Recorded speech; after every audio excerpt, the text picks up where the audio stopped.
Before we jump into this episode, I want to remind you that while Caitlin and Sophia are dietitians, we're not your dietitians. This means the information shared in the Food Freedom Fertility podcast is intended to entertain, educate, and inform. It is not a substitute for medical care. This information is not intended to diagnose, manage, or treat disease. Always consult with your doctor before making any changes. Welcome to another episode of Food, Freedom, and Fertility. Today you have your two co-hosts, Caitlin Johnson and Sophia Pavia, best friends in life, functional nutrition friends to you. I specialize in PCOS, metabolic conditions, and getting pregnant. Sophia is the gal you want on your side if you're struggling with anything in the 2-week wait, low progesterone levels, what the heck is going on. I'm your most complicated case.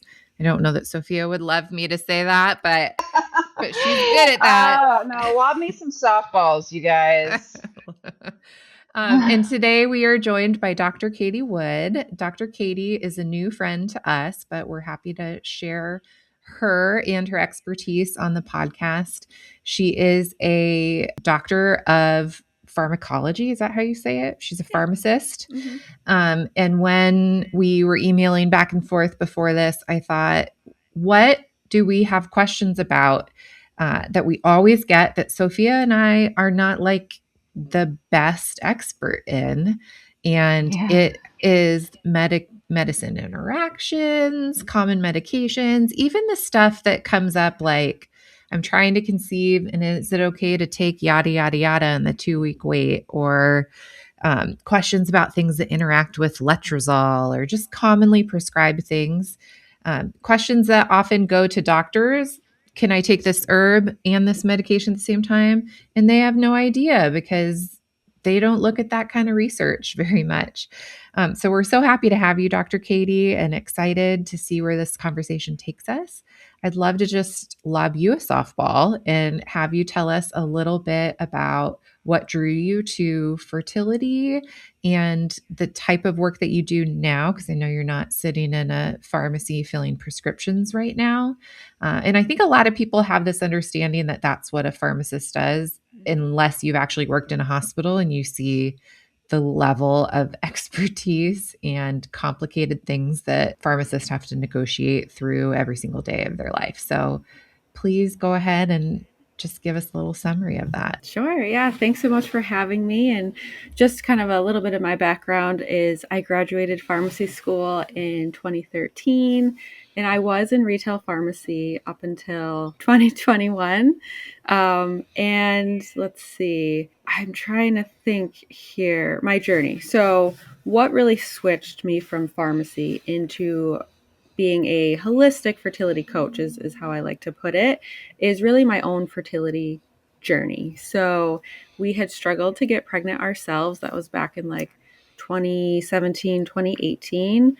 I was about 28, 29 years old, coming off of 13 years of birth control. So birth control can definitely be one of the medications that we chat about today, because it can have an impact on your fertility, even though your doctor may tell you it doesn't. And we struggled to get pregnant. It wasn't happening. I really wasn't that acquainted with my cycle, obviously, because I was on birth control for so long. Yeah, what cycle? It was all the pill. Okay. Pretty much. And even as a pharmacist, being under the impression that like that was my cycle. Like I feel like normal. The education is just not there. Like even in pharmacy school that, hey, like this is actually not your real period, because that only truly comes with ovulation. Right. The doctors are like, this will balance your hormones. This will balance your hormones. Like, what does that even mean? That's not what it's doing. It's turning them off. Yeah. Like, I dare you to find one person who never took any form of birth control pills. It's like just unheard of. Like this was handed out like a Flintstone vitamin in my upbringing, at least. Like everybody was on this, and it was just the normal thing to do. If you were a girl, you're on birth control pills. Just what we all did. Sure. Yeah. handed out like candy, and even if you went to the right places, you could get on it without parental consent, even as like a minor, just so many different things. So, I reached out to my OB, let her know that we were struggling, and really all I was told was the blanket statement of, you're healthy, just keep trying. You can try upwards of a year, and then maybe we can explore some things. And that was really frustrating. So, being a pharmacist, having the research, education, and background, I dove in headfirst into many rabbit holes. Definitely in a unhealthy, like disempowered masculine way, in terms of what can I do to help me get pregnant. But I just learned a lot about the gaps in conventional medicine, especially in terms of women's health, maternal health, whether you're trying to get pregnant, pregnancy and birth, postpartum, just all of the things. So 10 months in, we did end up getting pregnant with our daughter. I had been working with an acupuncturist for a few months prior, and that was just really helpful. But I think after having that experience, and then also my pregnancy experience, I was working with midwives in an OB office, and it was really dumbfounding the lack of, you guys will appreciate this, nutritional advice that is given to a woman who is pregnant. I think the only advice she told me was, if I want to eat deli meat, I should microwave it. So that was a big eye opener for me. And then, I had actually decided halfway in my pregnancy to have a home birth. So there was a lot of learning going on. We love home births here. Yes. And I just had my second, and that was a completely different and new experience compared to my first, but Oh, I all want to good hear things. everything about that because I'm about to have a home birth here, but I'll Oh, hold myself, hold it back, and we can talk about it in our private time. sure. People on here for the home birth podcast, they're here to solve their fertility problems. Yeah. So I think there was a lot of empowerment in discovery on my end. So I had her in 2019, still worked pharmacy up until 2021. But within that time, there was a lot of exploration of, this doesn't feel aligned for me anymore in terms of working in the conventional space. I don't feel like I'm actually helping people get to the problem of their issues, whether it's diabetes or high cholesterol and things like that. And I grew very passionate in terms of the maternal health space. So I just kind of took the dive and decided to completely pivot, leave retail pharmacy and work on building my business, becoming a fertility coach, really kind of becoming educated in as much as I could in terms of the fertility space. Because obviously we maybe had a slide or a presentation on it in pharmacy school. So a lot of what I've had to come to learn is really self-taught, and then exploring certification programs and things like that. Truth for many of us. I Yeah. think when you leave school, we have a listener, you don't know this, but we have a couple interns that are shadowing Caitlin that are silent listeners on this episode. But by the time you leave school and your internship, you have covered one thing and one thing only, and that is do no harm. You basically know how to not hurt somebody with your skills. How to help somebody, that's what comes in your practice once you start rolling in the real world. That's truly what I believe in our education. 100%. Yeah. I think so many healthcare providers, no matter what your scope of practice is, has really come to discover that. And a lot of them end up on that path really from their own health journey, whether it's fertility or an And the autoimmune doctor becomes the disease. patient. Yeah. Yeah. Mm-hmm. All right. I got to take a bread out of the oven. Let's take a quick break. We'll hear from a sponsor and I will come right back. She's got bread in the oven and a bun in the oven. I love that.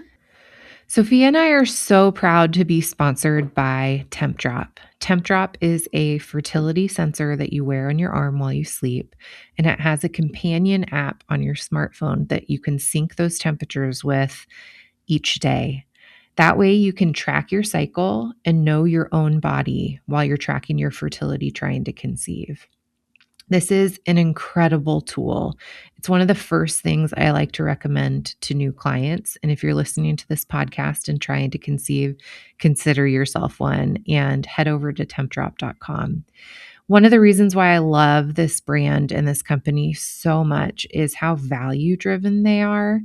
It was born out of a husband and wife trying to conceive and trying to figure out basal body temping and making it easier, and in alignment with that value of making this information more accessible, they have just decided to lower their price. And in a landscape where everything is getting more expensive, I love that this company is making a bold move to make this product and this technology more accessible to women.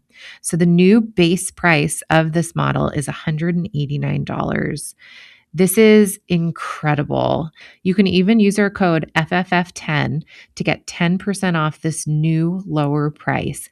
So head to our show notes or to tempdrop.com, grab yourself your fertility monitor, choose the size that you need, throw that code into the checkout area, and get tracking your basal body temperature today. We are taking a break from the episode, and I want to chat with you a little bit about Fertility Cloud. If you've been told you need help ovulating, or you have PCOS and you're trying to figure out your next fertility step, I want to tell you about Fertility Cloud. They make fertility care simple, transparent, and affordable, especially when it comes to ovulation stimulation and ovulation induction treatments.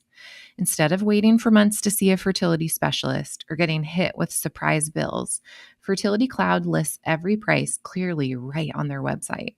You'll see exactly what you're getting into and exactly what it costs. No hidden clinic fees, no surprise invoices later. For my PCOS clients, this is huge. Their ovulation stimulation program can help jumpstart ovulation safely at home with physician guidance and medications delivered directly to you. You can do it all virtually, no driving to clinics or sitting in waiting rooms, and you can often even get appointments same day. If you're wondering, how do we do ultrasounds or what about lab draws? Don't worry, their concierge service helps determine where you can do that locally to you and coordinates with you on your behalf. It's just amazing. And here's the best part. If you're ready to take that next step, you can click the link in our show notes and get $50 off your first appointment. That means you get right in front of a fertility specialist for $115. That first visit gets you matched with a fertility doctor who actually understands your needs, and you'll walk away with a clear plan for your next cycle. So head to the link in our show notes, book your appointment, save $50 on your first Fertility Cloud visit, because fertility care should be transparent, affordable, and built for you.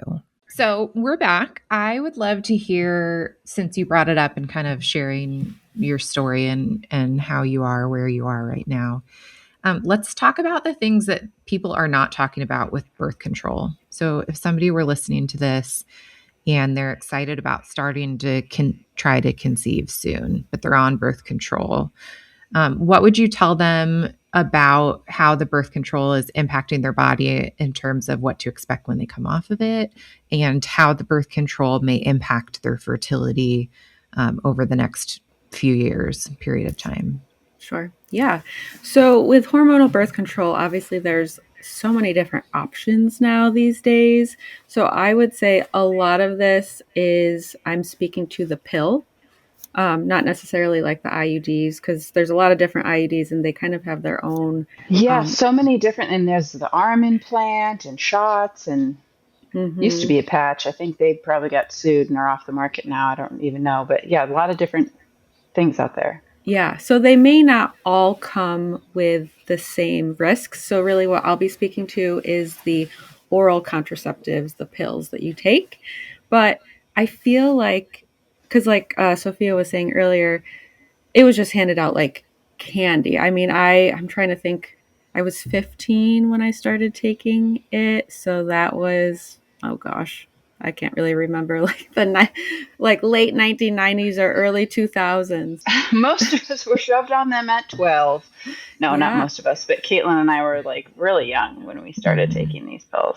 sure. And if you think about it, girls are menstruating earlier these days, so they're Mhm. likely being put on it even earlier than we were, for various reasons if they're having symptoms during their cycle and things like that. So the point being is a lot of women that have come to work with me, myself, friends that I know, are on birth control for like half of their lifetime, right? I was on it for 13 years. That is a very, very long time. So, with that, and I never took any breaks, with that can come certain issues like nutrient deficiencies. So, these very nutrients are nutrients that are essential for healthy fertility and then also a healthy pregnancy. So I'm talking like B vitamins, zinc, magnesium. So this is an issue if you've been on it for a really, really long time. And then thinking about it can also shrink your ovaries. That might come as a surprise to some people, but it can shrink your ovaries. So if you think about it, the longer you're on it, the more likely that is going to happen, the more that's I've going to even seen happen. a data figure that says this happens in 100% of cases. Just Yep. some people have a 1 to 2% shrinkage, and some people have a 30% Sure. shrinkage. Mm-hmm. But like it does shrink the ovary. This happens to everyone. This is happening, whether you've been on it 10 years or 10 weeks. That this is the mechanism of the drug. Could you, just for, I don't know, maybe I'm the only one who's interested in this question, and so listener, if you don't care, I'm sorry. It's my show and you'll listen. No, okay. How does it cause these nutrient deficiencies? Like, what is it doing in your body that's making this happen? Are you like peeing more of them out? Are you not absorbing them? Is your body using them up to try to clear this drug out? Like, what do you know what's causing that? Mm. My understanding is it can actually impact the gut lining. It can have a negative effect on our gut, which that can impact nutrient absorption. But then another way to look at it too is these nutrients are necessary for the metabolism and detox of hormones, especially specific to estrogen. So you are right, like our body is also needing to utilize these nutrients at a higher level because we are supplementing these hormones. And then also, depending on your lifestyle. So, I don't know about you guys, but back when I was on birth control, I was a Bath and Body Works lover. So, just thinking of like endocrine disruptors, your diet, so other things in your lifestyle that are basically putting an extra like toxin load on your liver, your body's just having to really Yeah, use you have the all of the teenage nutrients. lifestyle. I mean, Mm-hmm. if truly if you're taking this and you're a teen, you're probably doing all the other things teens do. I was more of a Victoria's Secret scents kind of gal. Oh yeah, Amber Romance, love Love spell. Spell. Can't forget that. that that was the one. Oh my gosh. If you remember Love Spell, then it's time to get on a quality prenatal vitamin. Yes, yes, Wow. exactly. Yeah. And plus doing all the things that teenagers are doing at that time, like eating fast food with your friends, skipping meals for huge chunks of time because you're just out and poor and don't want to buy food and living on frappuccinos and all the stuff that we all did because it was, your first taste of freedom.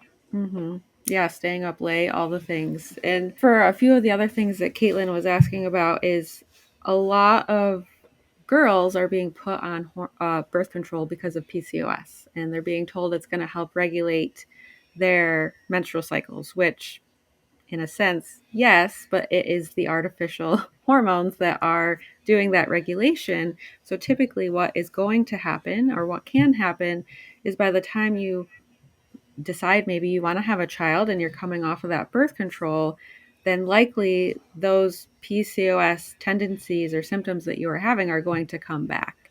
And sometimes tenfold because of all these different things that hormonal birth control can do to your body. So even if you were having other signs or symptoms, maybe it wasn't PCOS, maybe you just had really, really painful periods. So whatever was causing that, that's going to be there waiting for you when you stop that birth control because you didn't address it. Yes, it wasn't an orthotricycline deficiency that was causing your PCOS Yes, symptoms or definitely your not. painful periods. Hmm. Yeah, so what I recommend is that minimally, like at the bare minimum, you want to stop birth control 3 months before you start trying. If not 6 to 12 months, that would be preferred, really just to allow your cycle to regulate without adding that extra pressure on your body, especially depending on what your cycles looked like before you started birth control. And another little like thought that's just coming through my mind is sometimes girls are being put on birth control before their cycles have even truly regulated in and of it themselves too. So this is just like kind of adding a whole nother This layer could be the of first time you've imbalances. ever been ovulating Oh, sure. naturally, and so you just don't know what. Okay, while we're on the subject of birth control, I know this is a question that so many people are going to ask. Oftentimes, fertility clinics say go on birth control pills until I can do this scan, retrieve these eggs, start you on this drug, yada yada yada. Like what are these gals to do in these situations? So I have some level of understanding in terms of like the protocols that they'll have people do. My guess is why they do that is so they can have more control over where the cycle is. But obviously, ideally, we're not going on the birth control for at least a very long time. It is hard. You could definitely ask and advocate for yourself like, do I have to do this? Is there an alternative that I could do instead of going on the birth control before XYZ protocol that you might be having done? Okay, yeah, and to sort of answer my own question there as well, just for the listener who might be like, well, I'm told this is the only way, and this is the only thing we can do, and we've tried all these things. And really, for those of you listening that are going into something like egg retrievals and stim cycles and things like that, when you are, I don't know, sort of like you're shaking hands with the pharmacist and saying your way is better, and you're saying I'm going to go with all of these drugs with their risks and whatever. And when it comes to like IVF medications, if you're concerned about the impact the birth control pills are about to have on you, girl, what did you just go buy from this pharmacy that you're about to be shooting in your butt cheek every other hour? Like, the birth control pills are sort of the least of your concerns at that point. Like, there's way heavier drugs that are about to come down the line for you. And this is just, you're kind of fork in the road. You're the natural way of trying to get pregnant. You are saying goodbye for now to that, and now you're going this route of letting all the drugs do their jobs. So, okay, let's shift gears a little bit and talk about medicines that are like commonly used over the counter that get brought up a lot in fertility landscape. So, Mm-hmm.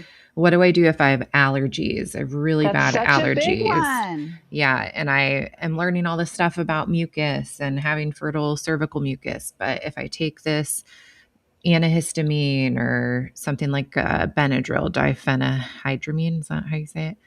Like Yeah, it was pretty good. Diphenhydramine, right? something like Mm-hmm. that. Yeah, like what do we need to know about these and how do they matter when it comes to trying to conceive?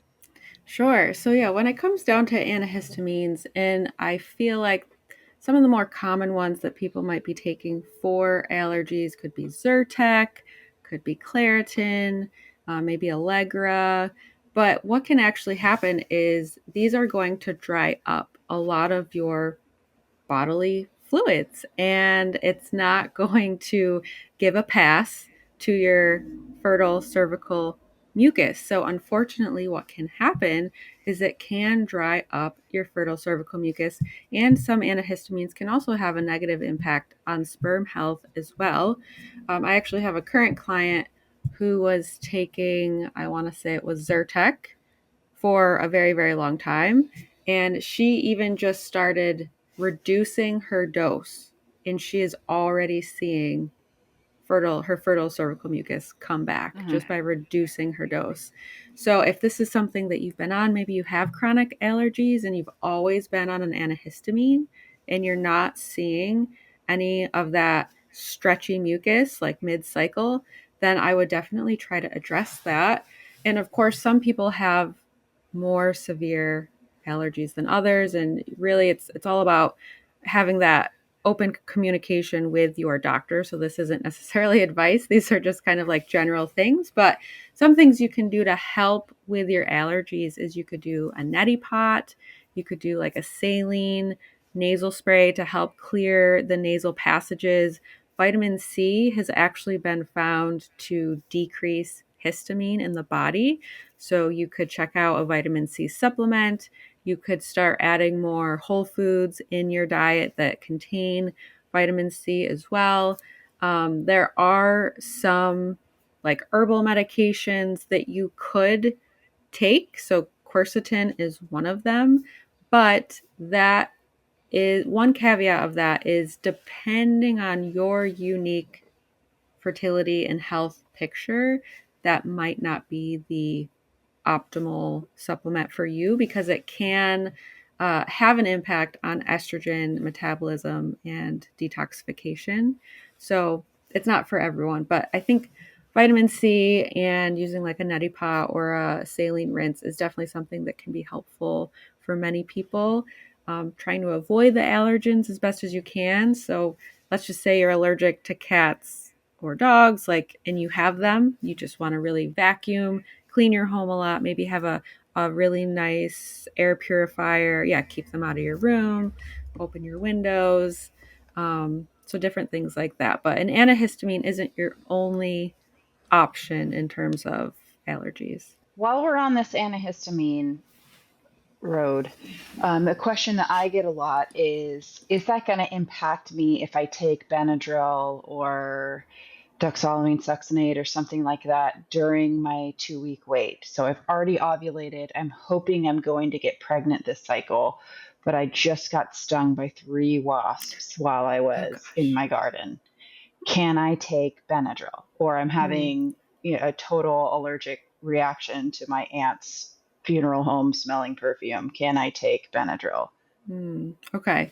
I will say it's almost like risk versus benefit. So if you Mm-hmm. are having like a somewhat severe or moderate allergic reaction to something, that in of itself is going to create a whole cascade of, pro-inflammatory things going on in your body. And that's not going to be helpful to conception or to fertility either.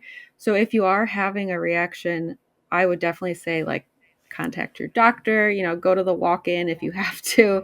But Well, I'm guess I'm just mostly saying like the gals that are like they're not maybe severely allergic to wasps, but they yeah. got stung and they're uncomfortable, or they've Uh-huh. already been told by a doctor all the other times they've had an exposure to this. Just take a Benadryl when this happens and you'll be all right. Will it be all right while you're in your 2 week wait? I would say you're wanting to take care of the reaction that's going on. So, in my Mm-hmm. opinion, I would say taking it for that one dose should be fine. But I don't actually know off the top of my head if Benadryl in and of itself has any negative impact on a potential baby or embryo if they're being developed. But in terms of like what we were talking about, antihistamines drying up cervical mucus, I wouldn't really be worried about that. I would be more worried about the allergic reaction that's going on. Thank you. Any more antihistamine questions?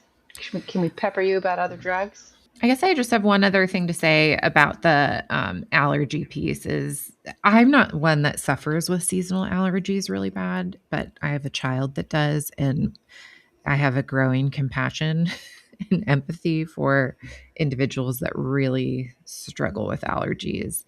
And I have had a number of clients that have been like, I don't know if I could go off my allergy medicine Mm-hmm. Yeah. and survive. If this is the difference between me getting pregnant or not, I don't know what to say about this. And we've done high dose of stinging nettle tea for patients like this, Mm-hmm. and Mm-hmm. kind of combined it with what you shared about some higher dose vitamin C, even some quercetin, and been able to pull off like a lower dose of quercetin with doing a concoction of stinging nettles and drinking that every day and seeing some benefit. Yeah, I've seen some of that too. And just a lot of like home hygiene stuff, like no shoes in the house, taking your shirt off as soon as you come out, like covering your hair when you're going to be Vacuuming a outside. lot. Because like you're bringing in, it depends on what you're allergic to. If you're allergic to dust, it's not even necessarily seasonal. It's just you're going to be constantly That's me. I'm presented with allergic it. to dust and dust mites. Yeah. So it is just kind of, you have to step back and think really holistically in situations like this and start asking really good questions. Um, Yeah, both. treating it, it's sort of case by case. Yeah. But that's just one thing that came to mind. Stinging nettles are just also super nourishing. Mm-hmm. So, Yeah, this is making me think I got to go make my little cold infusion. I have like a nettle oat straw rose hip kind mm, of thing that I've been yeah, drinking. yeah, yeah. Red I would raspberry leaf. I would say too, because I am someone who has really always had environmental allergies. If it's something that you've been struggling with for all of your life or most of your life, and you really don't feel like you could survive without your medicine, I would start really wanting to take a look at what is the root cause of your allergies. And yes, you might have environmental allergies, but are you also eating things that could be contributing to that? So, like dairy, for instance, they say that can really kind of increase mucus and congestion and things like that. Are you consuming gluten, but maybe you have a sensitivity to that?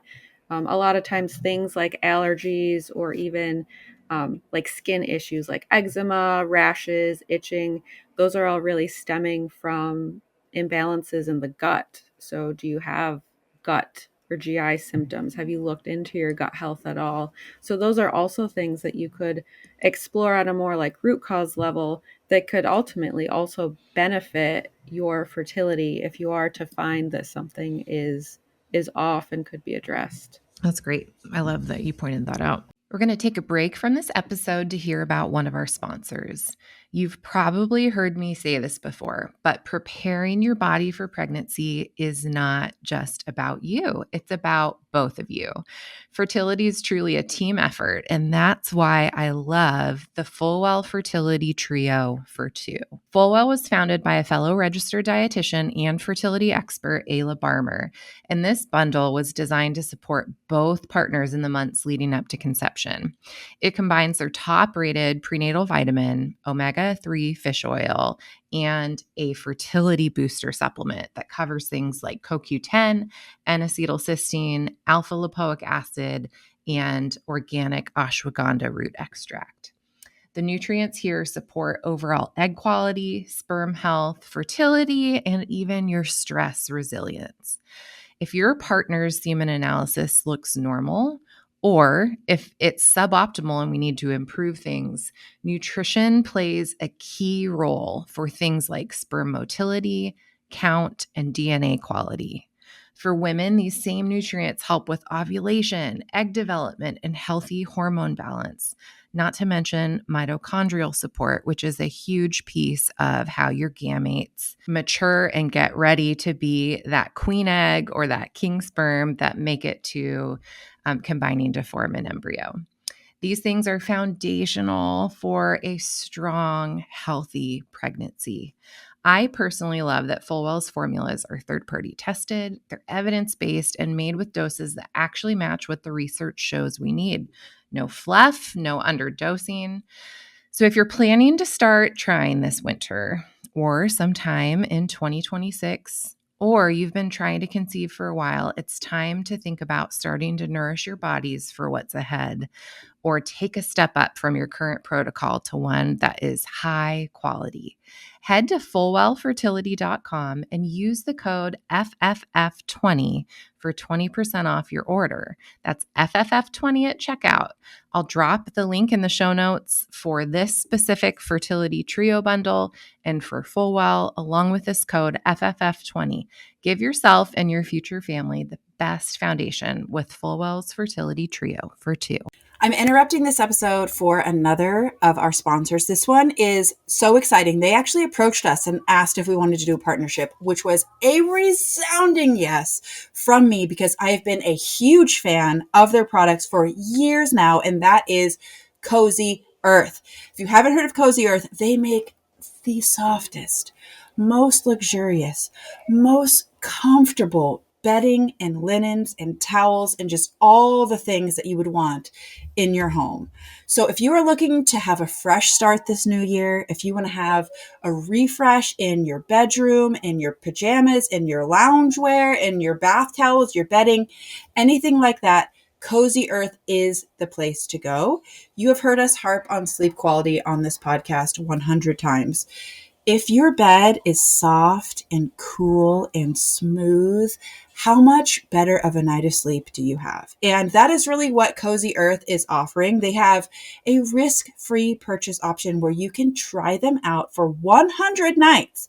And if you don't absolutely love them, you can return them hassle-free. But let me guarantee you, you will love them because these are seriously fantastic linens. There's also a 10-year warranty. So if they are not living up to your expectations within those 10 years, Cozy Earth is there to help resolve the issue with you.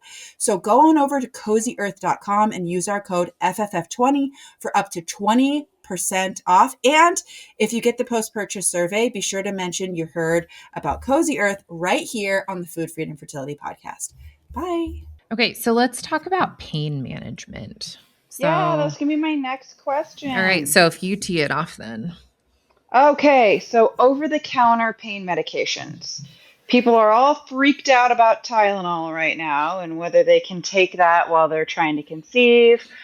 And then ibuprofen, which is another one, naproxen, which is another one. Like these sort of, I guess those are really only the big three I can think of over the counter pain reliever, fever reducer kind of things that are available. Everything else is just sort of a combination of either one or all three and then another thing added onto it. Sure. But so I don't know, like, what do you have to say about these for women that are trying to conceive? I know that in the 2-week wait, this is obviously my specialty is like progesterone production, the 2-week wait. This is when everybody gets really scared.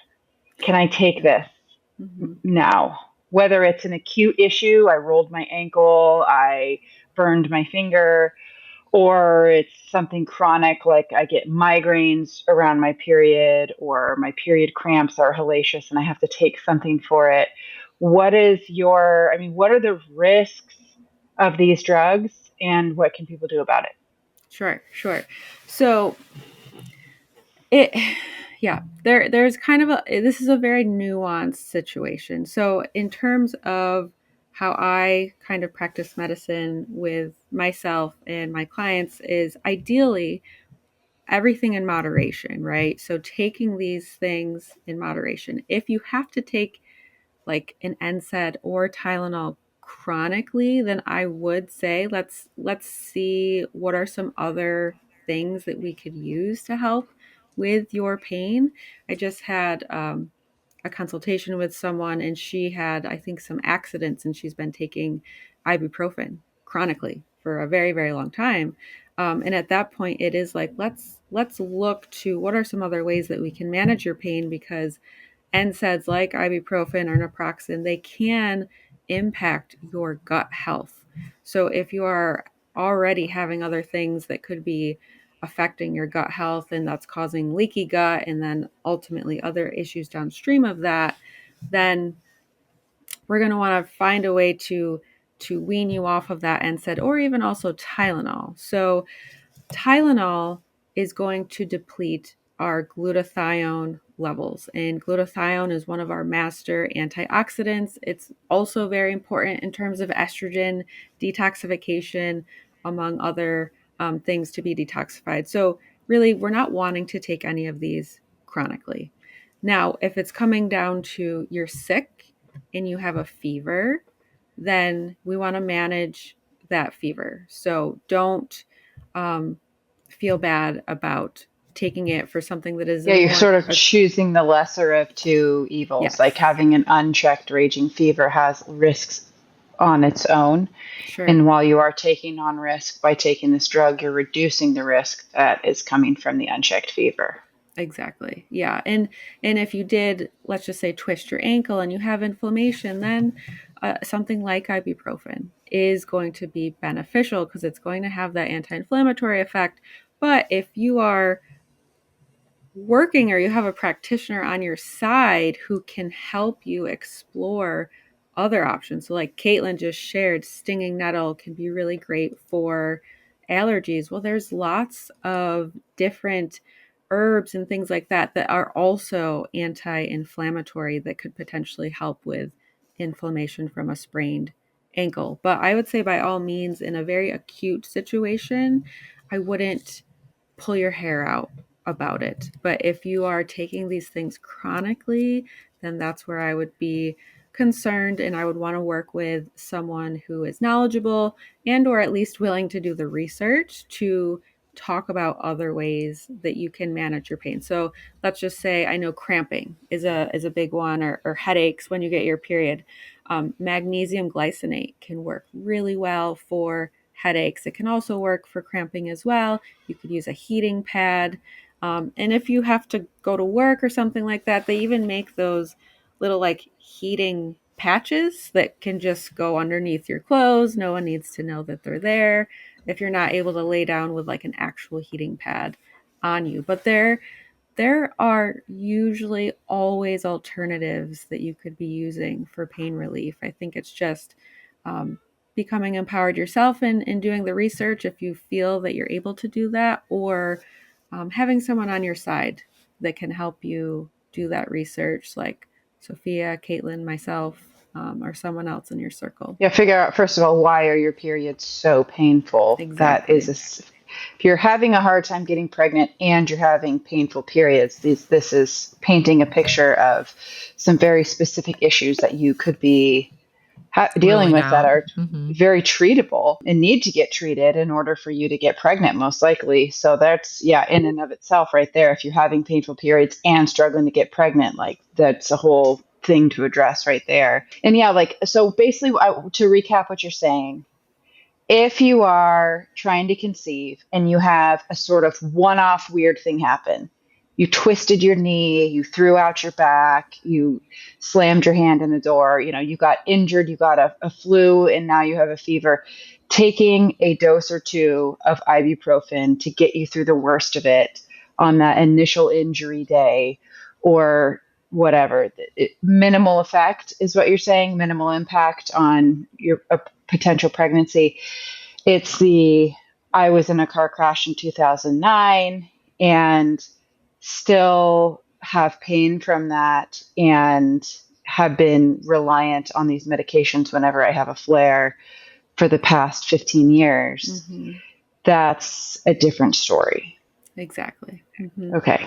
It always makes me think back to just being in a car accident, 6 weeks pregnant or 8 weeks pregnant with Fiona, and like BJ getting muscle relaxers and legit pain medicine. And I just ended up with a sore neck and back and had a lot of chiropractic treatment and tried to approach the pain as best as I could. But I remember taking Tylenol and being like, well, it's also not great for me to be in pain for the next 3 days solid right after the car accident.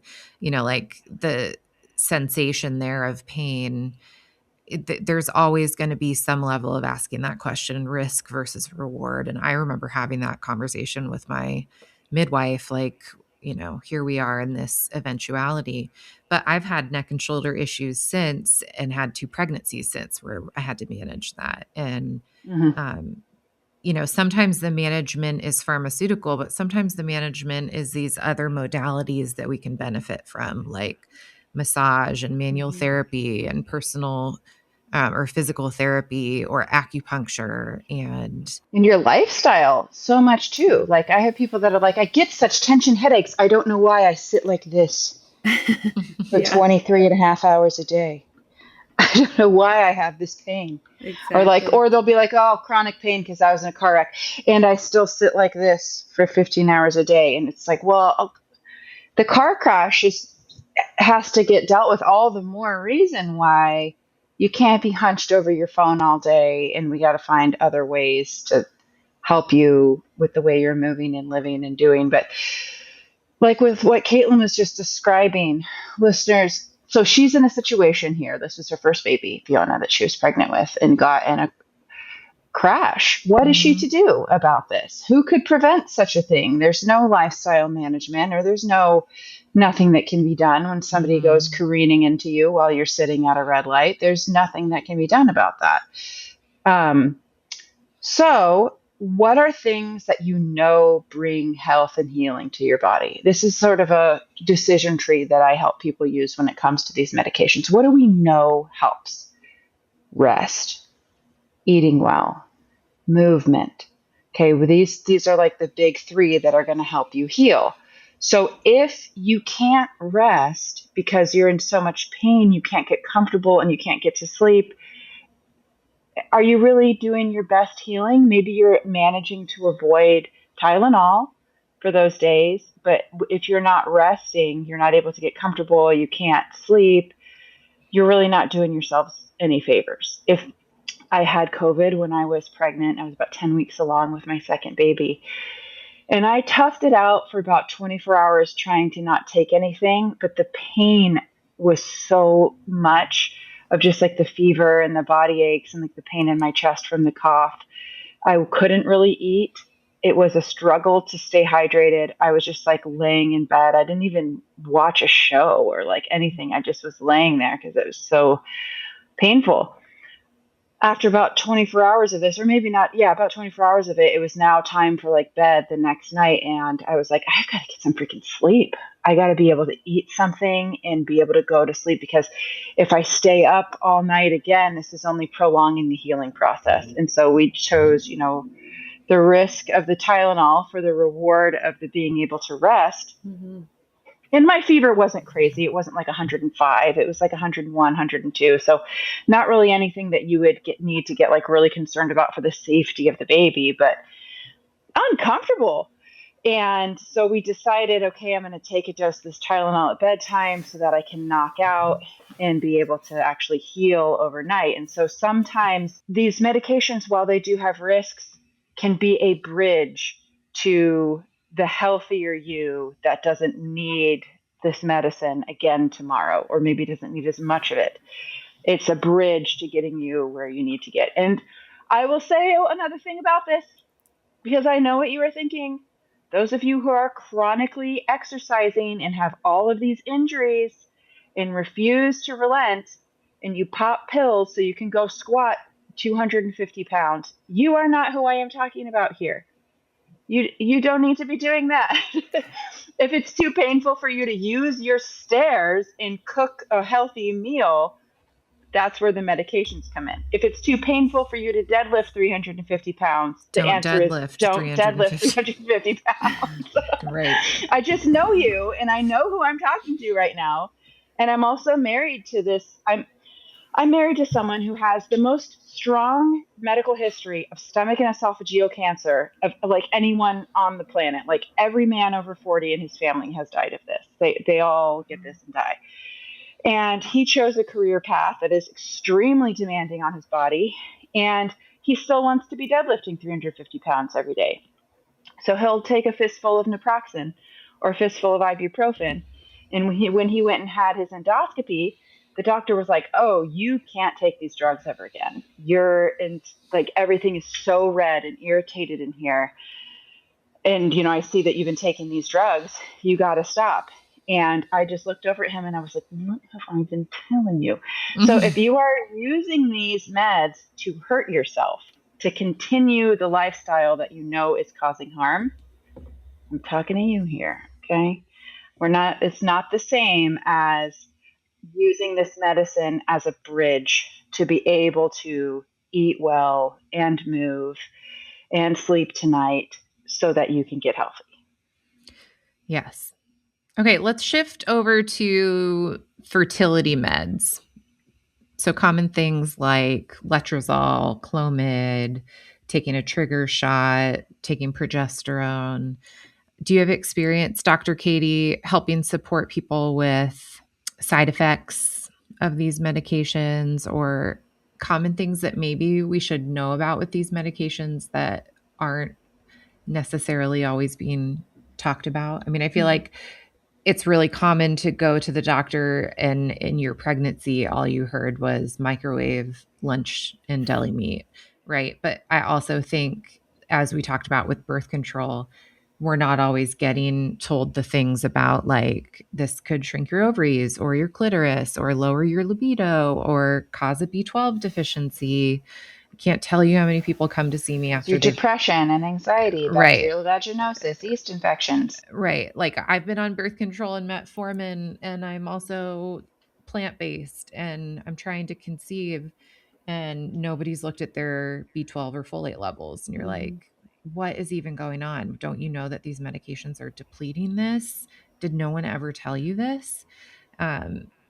So are there things like that that no one's talking about with these medications that we should be talking about? That is a really good question. And I'll be completely honest with you.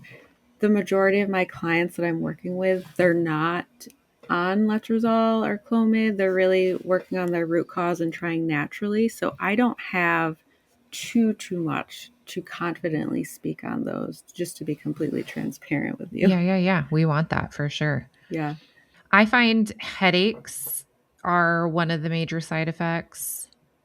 Crabbiness, that's one I hear a lot from my clients is just like crabby. emotions. Mm-hmm. Yeah, negative ones, really. It's not just like I'm crying at every love song. It's like, close your freaking mouth when you chew, or I will put you in the garage for every meal. I can't. You're No sipping air your coffee escaping. like this. Oh, I'm such a slurper. I know I'm the worst with that. It's because I almost always have my hot drink in the morning alone. And when you eat and drink alone, you're a savage. We all do this. It's like being behind closed doors. You pick your nose. No, I don't pick my nose. You're like, everyone picks their nose behind closed doors. You pick your teeth. You pick a wedgie. You pop a zit. Like, we do these things that we maybe wouldn't do in front of other people. Okay. Yeah. Crabbiness. Hear that a lot. Dry vaginas. I get that from people a lot. That their cervical mucus becomes non-existent when they're supposedly, super ovulating with this drug. They're dealing with the Sahara between their legs. Mm-hmm. Yeah, I think for anyone who's experiencing those, I would go back to kind of what you were talking about earlier, Sophia, looking at your foundations. Are you getting your sleep? Like, are you truly getting quality 7 to 8 hours of sleep? Are you nourishing your body, eating enough, eating before caffeine? Are you hydrating, like truly hydrating, like with minerals in your water? And if all of those things are being met, then it's likely it's just all coming from that medication. But just making sure that you're at least baseline, you're coming from that level of nourishment on all of those different aspects. And if those side effects are still coming up for you, then I think you have to decide if that's the medication for you to take. Because I have heard where, just from people who have maybe done those things before connecting with me, where they said, oh my gosh, it was awful. And then I've also had people say that it was fine. So I think that's something where you'll just have to make that decision. Is this the route that I want to go down in terms of my fertility, or are there other things that I could work on potentially to either improve and lessen those side effects, or maybe even improve your fertility overall? What do you like, coming from the background and the work that you're doing with clients? What trends are you seeing with these clients? Like what's in the water, so to speak? I would say the biggest trend I see is women aren't eating enough, and they're not getting enough protein, and they're not getting enough fat in their diet. Yeah, I feel like protein is the princess biggest right now of the internet. Everybody knows they should be eating more protein, doing it well without like only eating pills and Pills and powders. doing ultra processed versions of these proteins. But hearing you say fat is really interesting because we're still living in the shadow of what happened in the late 90s, early 2000s and the low fat. Like it's hard to get out of it. It's true. I just think so many people are just really unaware of how much they need to be eating and how little they're eating. I have seen this trend. I'm right there with you, Dr. Katie. I have seen this same trend in my practice right now too. Is I'll work with these ladies and tell them, okay, here's what I want you to be working on hitting: this many calories, not going more than 4 hours without eating, um, this much protein, such and so forth, right? And they're like, okay, yeah, no problem. And then a couple days later, they're like, whoa, I had no idea how different this would be from what I have been up to. I thought I was rocking and rolling and doing all the things. And when I look at what to actually do, Lordy, was I way off the mark? And how different I feel already in just eating properly for 3 days. And that is truly, listener, this is where we see some of these things start to really shift. These like lifelong issues start to really shift. This is where we see people need less of their allergy medications because they're not as inflamed and they're properly fueled. This is where we see this is my first cycle in 10 years where I haven't had to inject myself with Imitrex because I'm having such a migraine. This is the first time that my cramps have been manageable with a heating pad and a warm bath. Like, this is where we start to see big transformations in things that your fertility is coming back online, and some of these issues that you've always struggled with are starting to be well managed. This is the absolute foundation of your fertility. All these other things are the bells and whistles on the car: the paint job, the horsepower in the engine, whether it's a standard or not, right? The heated seats, right? You can have all of that stuff, but if your car has no tires, it will sit like a brick. It doesn't matter what you do, it will not go. Physics demand wheels. And so, this is your wheels. If you're not doing these things, I have this same trend and same fears arising in gals when I start talking about this. Like, I had a gal that was like, I've gained 3 pounds and I'm okay with it. I've made peace with the 3 pounds. And she was doing all these things, just explain to me how she's really, really okay with the 3 pounds. And I was like, someone who's okay with 3 pounds doesn't spend 10 minutes convincing somebody they're okay with the 3 pounds. And I just slowly lowered the camera till it was just this view, which those of you who are just listening, it's my big belly, where I was like, you want to know who's gained more than 3 pounds? Me. If this is your ultimate goal, to have a big pregnant belly, if that's where we're headed, this is what you want, then embracing some of the body changes that are inevitable with eating enough is a step along the way. Yeah, Amen. and I would love to add to that too is another thing I'm seeing is just not eating enough. So if you think about it, if you aren't eating enough, even just for you as a woman to properly survive, like you're surviving, you're not thriving. We want you to be thriving. And your body can interpret that as a threat if you're not eating enough. It's not going to feel safe. And it's certainly not going to feel safe to procreate. It's not going to feel like it has enough of the raw materials to then create life. So likely if she had gained 3 pounds, her body needed that. Your body needs that to feel like, okay, I've got like some extra reserves here.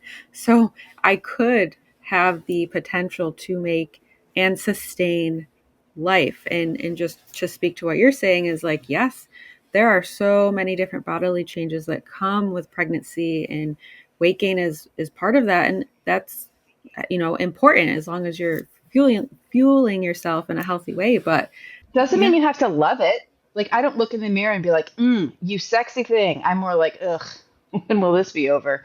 You don't have to be like celebrating every pound gained. I mean, you certainly can, but it's all Yeah. right if it's hard for you. It's all right if it's hard for you. It's all right if it bucks against everything that you've been working hard for to, stay in your size 4 ever since high school. Like, it's hard to shift these things. It doesn't have to feel natural and free and good. It doesn't mean something's wrong with you. It just means you're going to have to do something hard in order to get where you want to be. Yeah. And it's part of the journey, I think, really. And it's like you said, it's not easy, and you might not like it half the time. But also, one thing that was really hard for me when I had my first child is it's a whole identity shift becoming a mother. So things that are happening along the way there, it's just part of the growth process and a part of your evolution that I think is really just comes with the territory when you're going from maiden to mother. I'm loving this language you're using. You've said a few things that are just Jiving. the maiden to That's a mother book right there. transition. Yeah. Or a band. Oh boy, Maiden to it Mother. is maiden to mother, maiden to mother. Oh, Yeah, that's I actually think. so Oh my good. gosh. Maiden or made into mother. Made in, This yeah. is like a thing. Okay, there we go. That's going to be Caitlin's indie rock album. Which That's leads be me coming to out some Yeah Girls. in the Do summer we of have 2026. do we have anything else we want to say before we tie this episode up? Because I have a Yeah Girl on that topic. Okay. No, girl, let her fly. So Let's. I months and months ago got invited by this really cute indie rock couple from my church to go to a house show where they were playing some of their own songs that they wrote at this person's house I'd never been at. And I just love supporting them. And, I was like, this will be good for my kids to go. And so we went. Yeah, it was great. We went, and the people that hosted it are this super sweet Christian couple. She's just getting back into music. They're kind of like the serial entrepreneurs. I just see a lot of myself in them. Like, they have Airbnbs and they're wedding photographers and videographers, but they also have this studio you can rent if you're an artist to go do like your own picture things, and they do this and they do that. And anyway, this lady who hosted it, not the couple from my church, had like a goal of writing a new song every day for a period of time. And some of the songs that she sang just spoke to my heart so much. They were a mixture of like faith and motherhood and struggle. And we have a neighbor. This is like going to be a very long story, but hang with me, guys. It's worth it.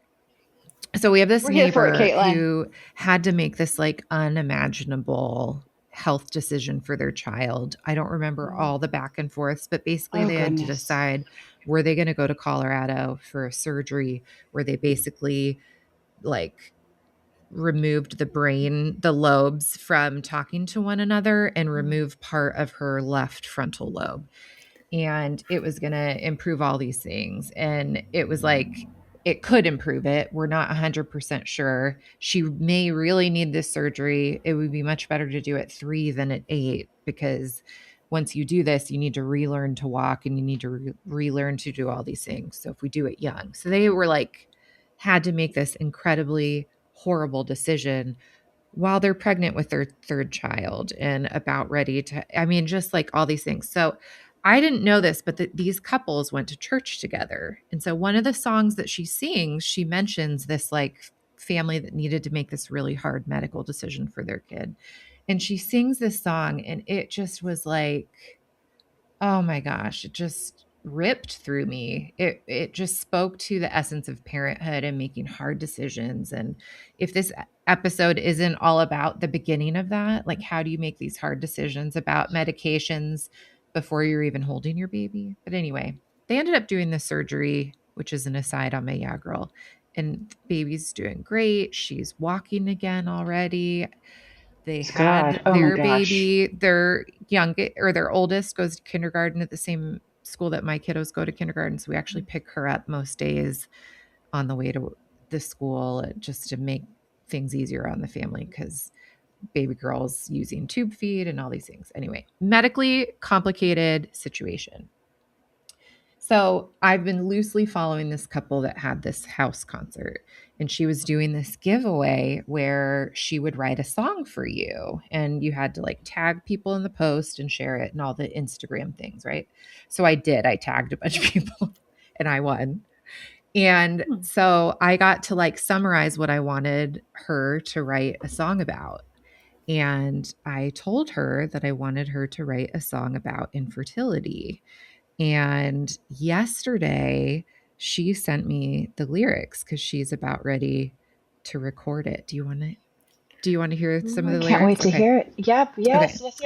Yes. So I sent her our episode with Kendall on bread and faith and theology, and I sent her the episode from last year with Felicia Mazenheimer on My Faith is Not for a Baby. And for those of you listening that may not know this, Sophia and I are both Christian, and where we can, we like to bring our faith into both this podcast and the work we do with clients. Where real healing happens, gals. So I sent her that, and then I gave her just thoughts that I had about the redemption and healing that God has for us, and how it's so hard sometimes being on the side of it where you haven't seen that yet, and you're wrestling with this idea that God is still good and that God's not withholding things from you. So that's what I told her. So verse 1 says, "Thought I had found my promised land, watching it fall on through like the sand. Wilderness found me, completely surrounds me with dry desert dust. Give us this day our daily bread. I want tomorrow's hope instead. You saw a crowd and you fed the 5,000, and that was enough. God, I believe that you're good when I wait empty-handed. I believe that you're good when I don't understand it, that when I come asking for bread, you won't give me a stone. No, and though I walk through the valley of death, you don't leave me alone. Don't know the end, but you're holding my hand in the dark. That's the kind of father you are. That's the kind of father you are. Feels like I'm throwing my prayer to the sky. That's when I look back on my life. Through every trial, you stood by my side and you lifted me up. I may not know what's coming next, but I know that this is not the end. Seen and I've tasted that nothing is wasted. My God is not done, so I'll sing with what is left in my lungs. God, I believe that you're good when I wait empty-handed. I believe that you're good when I don't understand it, that when I come asking for bread, you won't give me a stone. No, though I walk through the valley of death, you don't leave me alone. I don't know the end, but you're holding my hand in the dark. That's the kind of father you are.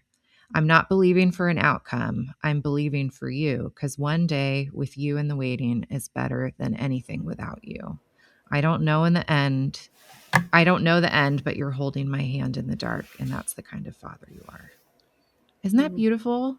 I can't wait to hear it. It kind of speaks to that longing and the emptiness you feel on this side of it, but could be so applicable to any faith journey that you're waiting in. And so I'm super stoked. Like, what a fun giveaway that I won, that she's just like writing a song. Will you be sharing it on like Instagram? So she's recording that could go viral. Totally. She's recording, and like, I actually haven't heard what the sound of it sounds like, but I can't wait. I'll have to. And look when for she that. does, I'll for sure be blowing it up everywhere that I can. I'll share it too. I'll keep an eye out and share it from your profile. How beautiful is that? I couldn't decide if I wanted to do something honoring my dad and the cancer journey he just walked through, because I just felt like I saw this faith in him and this resolve and this trust in a good God through a really hard thing so beautifully displayed for me. And I was thinking about it and I was like, no, I want to honor the people that I work with day in and day out. But honestly, when I read the lyrics, I was like, it totally works for both, which is so cool. So I just love it. And I also love women supporting women in business. And if I can support her in whatever this music stuff comes to, you know, with my whatever thousands of followers, like, I'm here for that. What a cool service too. Like, I'll write a song that I can dedicate to something. That's so cool. And the impact that song could have too for so many women struggling right now. Yeah. Anyway, that's my girl. So excited. Hey friends, we're taking a break from our episode to talk about one of our sponsors. And this sponsor is the PCOS app. Did you know that I made an app all about PCOS? Well, I did, and you can find so many resources in it. We have slowly moved all the resources from my PCOS Hormone Academy course over into the PCOS app, and that talks about all things PCOS topically. Like if you have acne, you can go look at the skin and acne modules and see what does Western medicine offer? Why does this impact PCOS? What can we do about it? What are natural remedies? What are nutritional remedies? We talk about hair loss and hirsutism all through that lens where we go through what is it? Why is it impacted by PCOS? Or why do we need to pay more attention to this particular thing? And what can we do about it? And we provide a vast resource to help you both advocate for yourself at the doctor's office and treat yourself at home naturally. Now, the exciting thing that I want to share with you is starting in January 2025, we're starting to migrate all of the content that I have published so far on fertility into this app. I used to sell a course for $700 all about how to get pregnant with PCOS, and that is all getting moved into the app between January and March. So you can take the course as if you enrolled in the whole thing for $10 per month. So head to your app store, whether you're on a Google Android device or an Apple device. If you type in PCOS app, you just look for that really pretty lavender flower, you'll find it. Download it and join us because you're going to get weekly recipes and all the fertility focused PCOS content that you need. It will start being uploaded under the Academy tab. So stay tuned for that. And let's get back to our episode.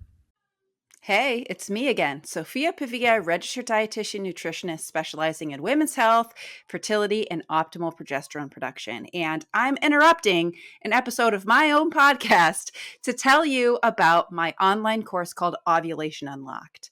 So if you've been listening to our podcast episodes, you've probably heard a lot of things about basal body temperature, cervical mucus, cervical position, and tracking your fertility. Well, I have designed a 90-minute self-paced online course, which I titled Ovulation Unlocked, that puts all of that together and teaches you how to be the expert on your own fertility from home. This course is designed to put you in the driver's seat of your own fertility, not only so you can know what's going on with your body on any given day, but so that if you need medical help, you can show up to the appointment informed and ready to communicate. Too frequently, us women show up to our doctor's appointments and just say something like, I want to have a baby.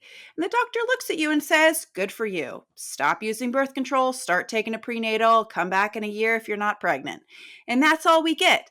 However, Ovulation Unlocked puts you in the driver's seat, puts you in control of your fertility to where if you need help, you can show up to that appointment informed and ready to communicate your needs. So if you want to become the expert on your own body and your own fertility, head on over to my Instagram bio and tap the Ovulation Unlocked link today. Yeah, girl, that's a good one. It's just something to Do you have one, celebrate. Dr. It doesn't have to Katie? be somebody who wrote a song. I can think of one, maybe the thing that made us not record last time. And Yeah, girl moment. Yeah, yeah, boy moment. So with my first Yeah, my man. That's what we my call the first boy. home birth, I pushed for about 2 hours with my daughter, and that was pretty exhausting. But with my son, I think it was about 10 minutes. It was a lot You more go, girl. fierce than with my daughter because I was absolutely exhausted with her from back labor. But yeah, I was after the fact and after it happened when she was like, yeah, that was 10 minutes. I was like, wow, okay, That's awesome. go me. But yeah, so that was really amazing. And it was a water birth this time. Had you really wanted that? Was that something you were hoping for? And I didn't do it with Olivia because the back labor was Too literally it debilitated, like it just, I couldn't even move. But he was so calm. We never even heard him cry until I had him at 8:20 in the morning. Never even heard him cry until that late that night at like 10 o'clock. He just sat on my chest. His eyes were wide open for 3 hours, holding onto my finger.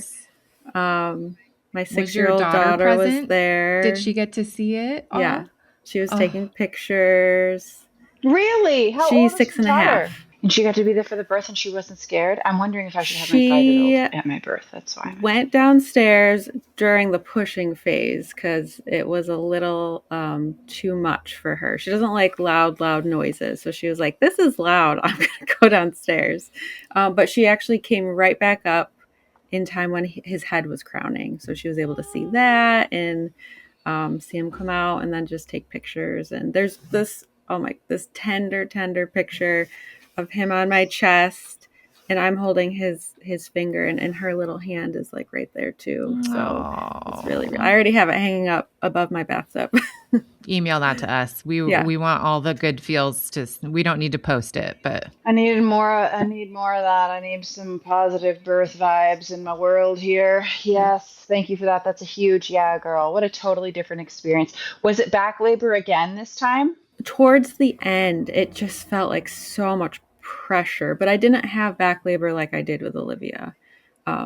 So it wasn't as intense, really. Do you call Olivia, Olive, Liv? What do you call her? Olivia mostly. Olivia. Her nickname when I was pregnant was Olive, though. I love that. Mm-hmm. And Charlie bit me, and that really hurt. And it's still hurting, Charlie. If you're too young to know what we're doing when we're saying that, just look up Charlie bit me, and it'll come up, and it'll make your day. That's so cute. It's like that. The other one that stands out to me like that is the little kid that's like, if you believe in yourself, you can ride a bike. I know you can ride a bike. I feel happy of myself. I don't know if I've seen that one. That's great. Oh, it's so cute. It's this little boy rides a bike for the first time, and he's like high on achievement. And his dad is like, all right, you did it. How do you feel? And he's like, I feel happy of myself. And then he's like, all right, what do you want to say to everybody? If you believe in yourself, I know you can ride a bike. And then at the end, he goes like, thumbs up for rock and roll. He's just like so juiced with excitement that like every catchphrase and everything is like zipping. Well, yeah, girl, for the most positive birth story and mashup. Yeah. Oh, and that it's done and you don't have to birth that. I was very happy when he was all the way out. I was like, oh my gosh, thank goodness. I feel like I see these birth videos, and not to downplay this, where women are crying of just, they're just so happy and blissed out, and I'm just like, I am so relieved right now, because it was an intense pushing phase, but it was, and then I look back on it and I'm like, damn, that was pretty good. I look back on that and I'm like, damn, Katie, wow, you did it, girl. 10-minute pushing. Done did it. I had one water birth, and it was my least favorite pushing experience, because it was so hard for me to bear down in the water. It was easier for me to do it on land. Yeah, I think I could definitely agree with that. Yeah. Mm-hmm. Yeah, I didn't. When it came time to push, I think I may have been pushing in the water with my first. I just didn't know what that was. Like, I wasn't deliberately pushing. I only did one on purpose push with my first. And that was, she flew all the way out in one push on that one. But I didn't know that like, poop out your baby, everyone. Poop you're having, that like you're sort of throwing up, you're sort of pooping, that feeling like is pushing, like it just is. Like I didn't know that that's what was happening. And so I wasn't like pushing, but then my midwives were like, her head was like peeking out. And then I heard them tell my husband, like, okay, on the next one, her head's going to be born. And then there's going to be a pause and it'll turn. And then the rest will come out on the one after that. And so I was like, oh, this is pushing. Well, then I'm going to friggin' give it the berries on this next contraction. So I decided I would push on purpose. And her head popped out in like the first 1/3 of the push. And I was like, I could be done with this. So I just kept pushing and pushed her out stem to stern, the whole thing, and just tore myself to bits. Second birth, I was like, I will not push. I don't care. This baby's going to breathe her out. And yeah, no tearing on that one, but it was longer pushing. I That's for sure. pushed Fiona out and So wow, yeah, basically girl. one huge ass push. And I only tore like a little bit. I tore a little bit with Seamus. Bonnie was my only water one, and that's the only one I didn't really tear at all. Yeah, I just had like a first degree. Can I tell you guys a funny story? Just like a really small. Do you feel like laughing? Because this. Yeah, I'm feeling very sweaty after hearing all these pushing stories. So take me out of my fear. Story long. I was at Costco with Seamus, my 4-year-old, and it was after our Bible study, and we shopped, and then we went to the food court. He wanted a hot dog. So we get a hot dog, we sit down. Up walks a friend of mine that used to be my nanny with her 10-year-old daughter, and she had just also come from the Bible study, but we didn't see each other in the store and weren't planning this. Very close friends. My son loves her daughter because she used to come to the nanny hours and stuff. And so they're having a grand old time. And some lady walks by with a big belly. And Seamus says, does she have a baby in her belly? And we're like, well, it's not really an okay thing to just ask someone if they have a baby in their belly. And then a guy walked by with a big belly. And he's like, does he have a baby in her belly? And I was like, well, he doesn't, because boys and daddies don't have babies. Mommies have babies.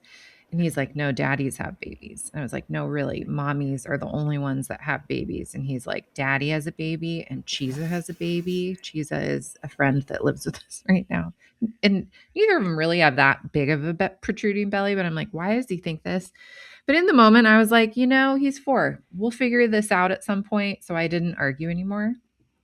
Yesterday, I had this incredibly debilitating migraine and yelled help to everyone around me. Like, someone pick up the kids, somebody come pick up Seamus. I just got to lay in bed most of the day. So I get this text from my mother-in-law. Seamus, the same 4-year-old, just asked a lady in Walgreens if she had a baby in her belly. She said no, she did not have a baby in her belly. So Seamus then asked her if she was a man. Oh, no. Oh, God. Oh, man. So, double whammy. I was like, oh, no, because I thought he didn't get it. Like, I was like, okay, drop it. We'll have this conversation another day. We haven't talked about it in like a week.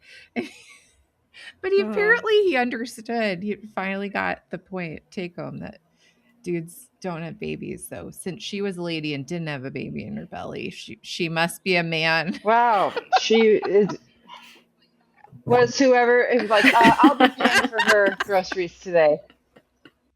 She's suddenly had the worst day of her life, and I'd like to amend some of the pain she's experiencing. It's just so funny to me. No, I laughed so hard when a couple days ago, my daughter sees this bald white guy and goes, "Mommy, is that Voldemort?"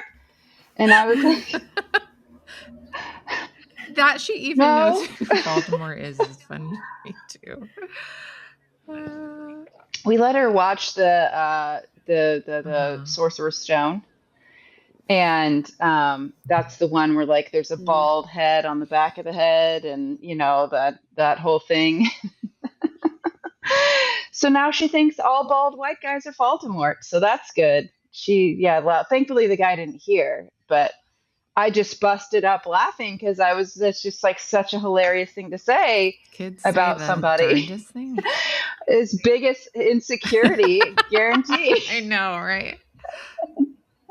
And now he looks like an undead villain to this child. That's really good. That's good. Oh my gosh. Great parenting, Sophia. That's where we just say, honey, in private, you can always talk to me about anything. You can always ask me any question in private. But other people don't like when we ask questions about their bodies out loud around others. So we'll just talk about it in private later. You got to write those ones down. Okay. That one's etched in my brain. I was ready just to be laid in my grave at that point. I've had enough life at this point. Time to die. Yeah. Okay, I have a girl. That is that I am going to a prom I'm going to the prom. One of my girlfriends is turning 40 next weekend, and so she's having a Y2K prom themed party. And I'm obviously going to be pregnant at the Oh, prom. yeah. And I am so excited to make my hair into one of those like snooky poofs The and to perfect. put on Oh, so good.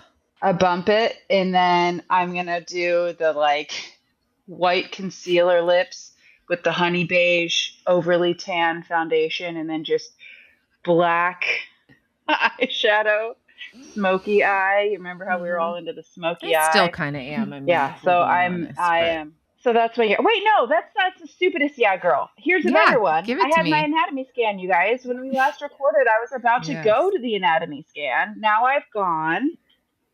And if you follow me on Instagram, I don't put a ton of stock in these anatomy scans. I think that they're a fine box to tick off in your list of things to look at in a pregnancy, but you don't really need to consider it some crystal ball into your child's future health.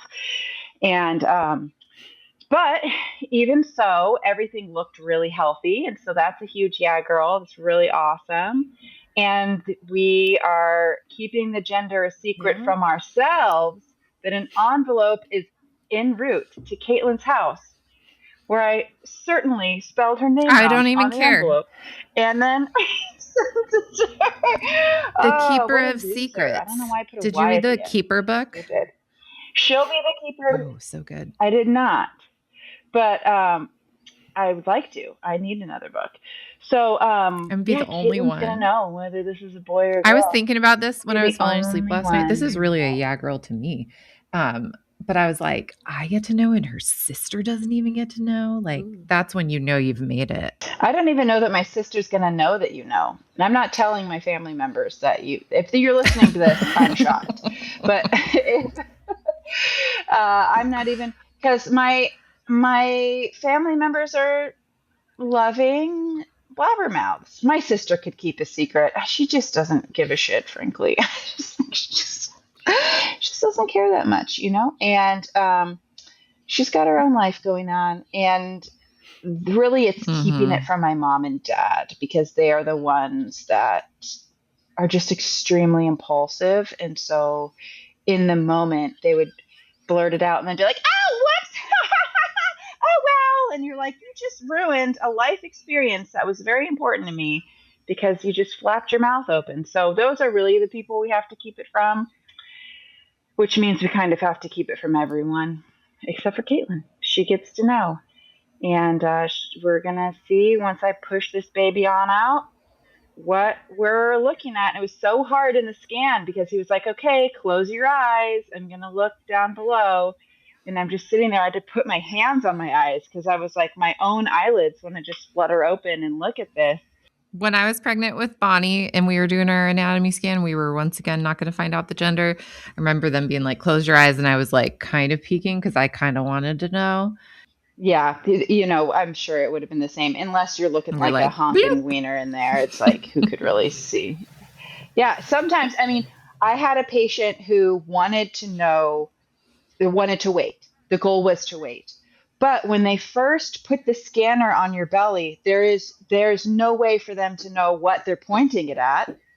They just put it on there and then they're like, okay, we're at the feet, let's move up to the head, or like whatever, you know, they're just sort of firing blind when they put this on their belly. The first shot was spread legs, penis peeing. Just like fountain of pee. Like a baby just like butt forward and peeing. And so then the sonographer was just like some young lady, and the lady was just kind of smiled at them and was like, well, I guess you just saw what I saw. Unavoidable. Like, I probably next time she'll be like, okay, close your eyes while I turn on the machine until I find a gender neutral landmark. Because that was just like the first shot as soon as they flipped it on was like wiener shot. So they knew they were having a boy right then. And sad for them at the same time. Yeah. Well, yeah, girl. Healthy baby, healthy anatomy scan. Nothing better than having the relief. And Caitlin one gets to know. So, you know, let the bribes begin. If you want to know, and the bribing will go into a fund of which I will not tell you, but you can still pay me and we'll just buy cute baby clothes for this baby to come. There you go. This is what I'm hoping. Yes, like get some stuff and then like send it to me in a box, and then I can just have it in this box in my closet, and then once I have my baby I can open the box and then I'll have everything I need, because I don't really have much.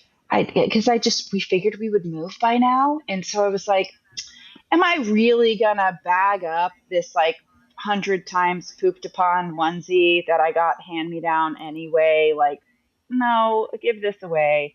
So I did that to everything except for a small handful of like, oh, I really loved this and this, like the ones that are like special or sentimental or something. So we just don't really have much. We really don't. We got rid of a lot. We have like, a crib and like, the stuff like that. But as far as like gendered clothing items, that's what we don't have any of. If you're still listening to this, way to go, guys. You must really love us. Yeah, it's been about 25 minutes of us just talking. Dr. Katie, thank you lives. for joining us. Could you let everybody know if they want to learn more about your business, what you do when you come back from maternity leave, how you could support them, where they can find you? Sure. Yeah, I'd love to. And thank you so much for having me and having this fun conversation too. I think it's a real cool way to end every podcast, really. Yeah. So you can find a lot of information about me and my business on my website, happynourishedmotherhood.com. You can find me very active on Instagram at _wellness_pharmacist. And I also have a podcast as well, Finally Get Pregnant Naturally. And since we were speaking about medications today, I would say a really good episode to start with is episode 135.